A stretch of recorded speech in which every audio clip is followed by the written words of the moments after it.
you, Grossman. Oh, thanks. And I get to be a sacrifice today, so that's fun. Yeah, my poem's called Poetry Corporation, so that's fun.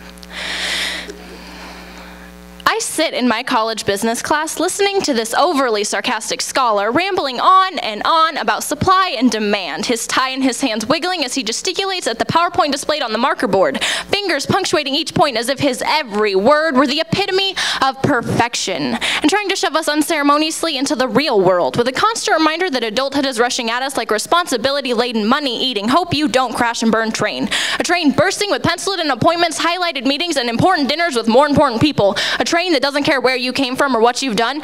A train that will run you over with its miles and miles of neon graffitied cars overflowing with our future economy, inundated with our future children munching bags of coins like chips, dressed in clothes of paychecks stitched together, holding diplomas made of hundreds of dollar bills, only for that train to come to a screeching halt and back right over you again just because it can.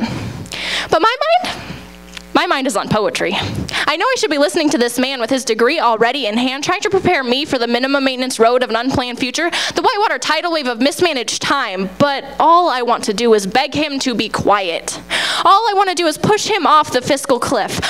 All I want to do is watch him trip and fall in a stock market dip, to be crushed and flattened by a corporate shift so my mind can wander back to poetry.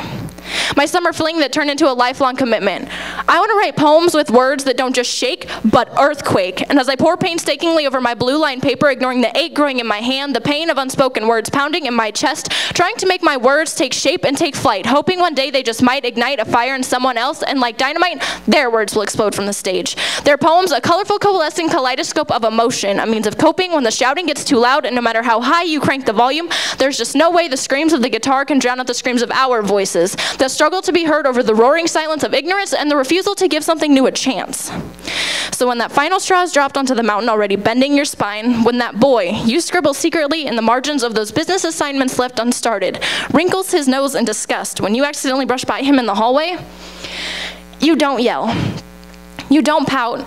You grab your notebook and you write. But those feelings, that desire, isn't allowed in business where once free people get bound into a straitjacket suit and tie. Maybe we don't want to become pencil-pushing pushovers, faded gray ornaments for a dull gray cubicle. Maybe we just want to write poems. Poems made of tidal waves, poems made of trains, poems made of fireworks, poems made of earth rumbling, life-shattering thunder, because that sound is the only business we're in.